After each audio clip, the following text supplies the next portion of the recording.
এবার we want justice স্লোগানকে সামনে রেখে বহুচর্চিত ধনঞ্জয় চট্টোপাধ্যায় মামলা পুনর্বিচারের দাবি জানিয়ে সই সংগ্রহ অভিযানে নামল ধনঞ্জয় চট্টোপাধ্যায় মামলা পুনর্বিচার মঞ্চ। রবিবার ছাতনা বাসুলি মন্দির চত্বর থেকে এই কর্মসূচি শুরু হয়। উপস্থিত ছিলেন ওই মঞ্চের কনভেনর ডক্টর চন্দ্রচূড় গোস্বামী, কো কনভেনর জীবন গোস্বামী সহ অন্যান্যরা। আমরা মনে প্রাণে বিশ্বাস করি ধনঞ্জয় চট্টোপাধ্যায় অপরাধ করেনি।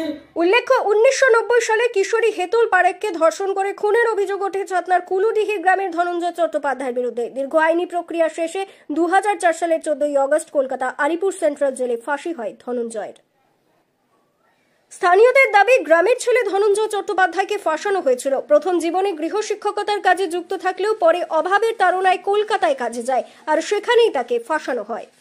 আজকে বলবো, ধনঞ্জয় আমাদের খুবই ভালো ছিল, মাস্টার ছিল, আমাদের প্রাইভেট মাস্টার।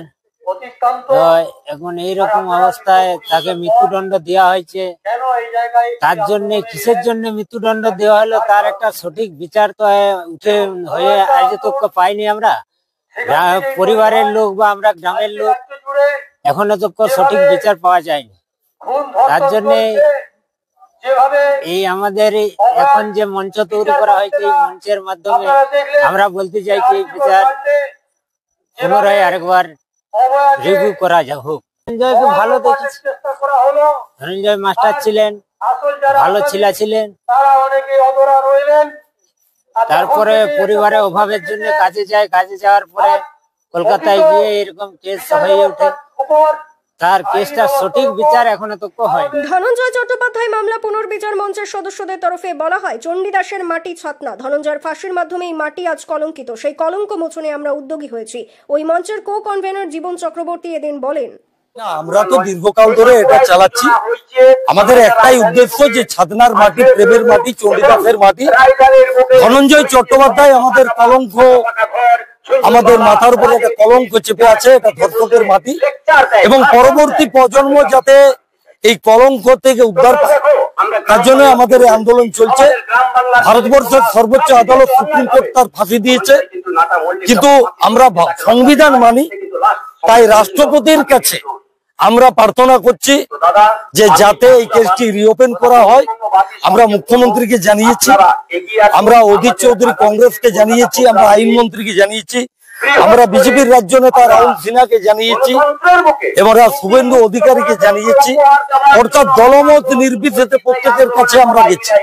এবং এই মাটি, এই এলাকাটা ধনঞ্জয়ের এলাকা, আমাদের অঞ্চলের মানুষ ধনঞ্জয়, তাই আমাদের দায়িত্ব অনেক বেশি। এবং আমরা খুশি, আনন্দিত যে বিভিন্ন জেলা ইতিমধ্যে আমাদের মধ্যে অংশগ্রহণ করছেন। ঘাটাল করছেন, পশ্চিম মেদিনীপুর করছেন, পুরুলিয়া করছেন, প্রত্যেক জেলার প্রতিনিধিরাই এসেছেন, এবং সুপ্রিম কোর্টের আইনজীবী থেকে হাইকোর্টের আইনজীবীরাও এসেছেন। অর্থাৎ আমরা আইনের বিরুদ্ধে নই, কিন্তু আমরা যাতে নতুন ভাবে রিওপেন করা হোক এবং বিচার ব্যবস্থার ত্রুটিপূর্ণ হোক, এই জন্যই আমরা এই আন্দোলনটা করছি। আমরা তো আন্দোলন চালিয়েই যাচ্ছি, কিন্তু এখন আরজি করের ঘটনার পর আমরা দেখলাম বাংলার মুখ্যমন্ত্রী তিনি আজকে সিবিআই তদন্ত দাবি করেছিলেন। যাই হোক, সিবিআই এখনো পর্যন্ত চার্জশিট দিতে পারেননি, এই জন্য আমরা দুঃখিত। এবং আমরা দেখছি যে বিভিন্ন রাজনৈতিক দল আরজি কর নিয়ে যেভাবে ঝাঁপালো, এবং প্রত্যেকেই রাষ্ট্রপতির কাছেও যাচ্ছে। তো ধনঞ্জয়কে 14 বছর কন্ডেম সেলে রাখা হয়েছে, 14 বছর। তার কোনো সাক্ষী নেই, পারিপার্শ্বিক সাক্ষী, এবং তাকে ফাঁসিতে ঝুলানো হয়েছে। তাই আমরা এখন পশ্চিমবঙ্গের সমস্ত রাজনৈতিক দল থেকে প্রধানমন্ত্রী, রাষ্ট্রপতি প্রত্যেকের কাছে যাচ্ছি। দেরির কারণ এটাই। মঞ্চের কনভেনর ডক্টর চন্দ্রচূড় গোস্বামী বলেন, ধনঞ্জয় চট্টোপাধ্যায়, তার পরিবার ও এই অঞ্চলের ঋত গৌরব আমরা ফিরিয়ে দিতে চাই। ইতিমধ্যে এই মামলা পুনর্বিবেচনার আবেদন জানিয়ে রাষ্ট্রপতি, প্রধানমন্ত্রীর দ্বারস্থ তারা হয়েছেন বলে জানান। মা বাসুলিকে সাক্ষী করে এই সামন্ত ভূমির মাটিতে এবং অদূরেই রয়েছে ধনঞ্জয় বাবুর গ্রাম, এই ছাতনা অঞ্চলে আমরা একত্রিত হয়েছি আমাদের সহযোদ্ধারা। আমরা ধনঞ্জয় চট্টোপাধ্যায় মামলা পুনর্বিচার মঞ্চের পক্ষ থেকে ইতিপূর্বে আপনারা জানেন আমরা রাষ্ট্রপতি, প্রধানমন্ত্রী, মুখ্যমন্ত্রী, আইনমন্ত্রী এনাদের সাথে যোগাযোগ করেছি, কিন্তু কোথাও তো এটা শুরু করতে হবে।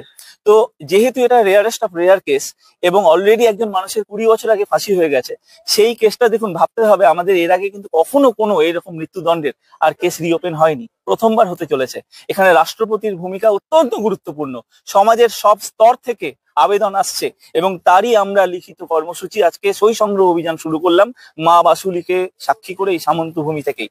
তো সেই জন্য আমরা একদিকে যেমন ধনঞ্জয় বাবু, তার পরিবার, এই গ্রাম, এই অঞ্চলের হৃতগৌরব ফিরিয়ে দিতে চাই এবং তার থেকে আরো অনেক বড় উদ্দেশ্য হচ্ছে আমরা একটি ত্রুটিহীন বিচার ব্যবস্থা এবং একটি অপরাধবিহীন সমাজ ব্যবস্থা স্থাপন করতে চাই এবং এই অত্যাচার ধনঞ্জয় বাবুর সাথে হোক বা বাংলাদেশের আত্মপীড়িত মানুষের সাথে হোক, আমরা আমাদের মঞ্চ এই ভয়েসেই। ব্যুরো রিপোর্ট, দক্ষিণ বাঁকুড়া দর্পণ, ছাতনা।